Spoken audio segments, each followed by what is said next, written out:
Have you ever noticed how, with the exact same AI tools, some people get these incredibly precise, high-value results, while others, well, they just get generic, kind of shallow responses?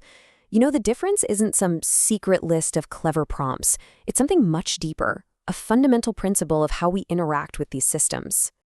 This right here, this idea completely reframes the entire game.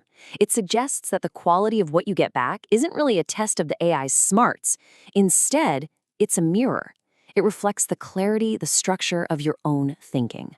So if it's not about the specific words or the syntax, what is it? Well, the answer seems to lie in mastering three underlying cognitive forces. These are the hidden mechanics, really, that are shaping every single result you get from an AI.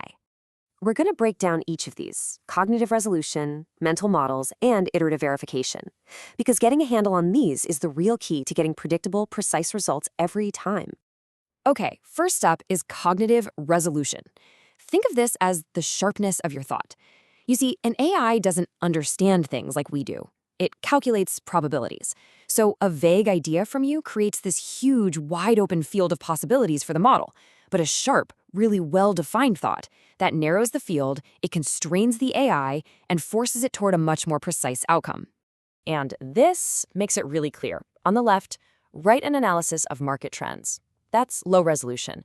The AI has to guess the industry, the time frame, the metrics, everything. So it just defaults to a generic population average kind of answer. But look at the high-resolution prompt on the right. It defines all the variables. There's no room for guessing, which forces a focused, valuable analysis. The second force is something called mental models. So while cognitive resolution is about the sharpness of your request, mental models are all about the underlying structure you put on the problem. See, the AI doesn't just respond to your words, it literally mirrors the invisible framework of your thinking. The architecture of your question becomes the architecture of its answer. And you can see the difference right here. The linear model on the left describes the steps. What does that get you? A fragmented list, a simple checklist.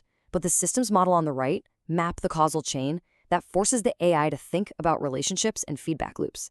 It elicits a systemic, analytical response, not just a list of facts. Now, the third force is a really fundamental mindset shift: iterative verification. You know, expert users don't see prompting as a single command you fire off. They treat it like a conversation, an adaptive feedback loop where every output is just a signal for the next refinement. It's a process, not a one-and-done transaction. This shows exactly why iteration builds reliability. That single-shot prompt on the left, it's a gamble. It might work, sure, but it could be full of hidden flaws. The iterative loop on the right, though, that's a system. You draft, you test, you find an error, and then you refine your next prompt to deal with that specific error. You are actively reducing uncertainty with every single cycle, and that's how you converge on a correct solution. All right, so we've looked at these forces one by one. Now, let's see how they combine to form a single system, a direct pathway from your own thinking to the AI's final results. This table really maps out the mechanics. If your intent isn't specified, the system just defaults to a population average, and you get a generic output. Makes sense, right? If your query's all over the place, the AI mirrors that fragmented structure and gives you disjointed facts. And if you blindly accept the first output, you're just amplifying any hidden errors. But if you use an iterative feedback loop, you progressively reduce those errors, leading to a reliable, convergent output. The quality of your cognition is the direct input that shapes the quality of the AI's output. And understanding the system is absolutely critical, because getting it wrong carries real, tangible professional consequences. Ambiguity has a price. Think about it. Professionals are wasting hours trying to refine generic outputs. Developers are misattributing model errors to the tool itself when the real fault was the input. Creators are just drowning in shallow, unusable revisions. And analysts are trusting flawed reports built on the AI's unverified assumptions. These are the real-world costs of getting your instructions misaligned. You know, bad AI outcomes rarely happen all at once. They're the predictable result of a flawed process. Failure isn't sudden. It's just accumulated instructional misalignment. This all points to what truly separates the expert users from everyone else. It's not what they type, it's how they think. Their real edge is an internal orientation that starts long before they ever write a single prompt. First, they achieve high cognitive resolution internally. What does that mean? It means they defined exactly what they want, what the constraints are, and what a successful output looks like, all before they even try to translate that into language. They also have this iterative mindset built in.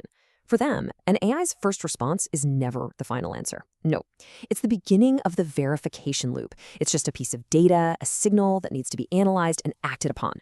And so ultimately, they don't just write prompts, they architect feedback loops. They actually design a system for iteration and verification right from the start.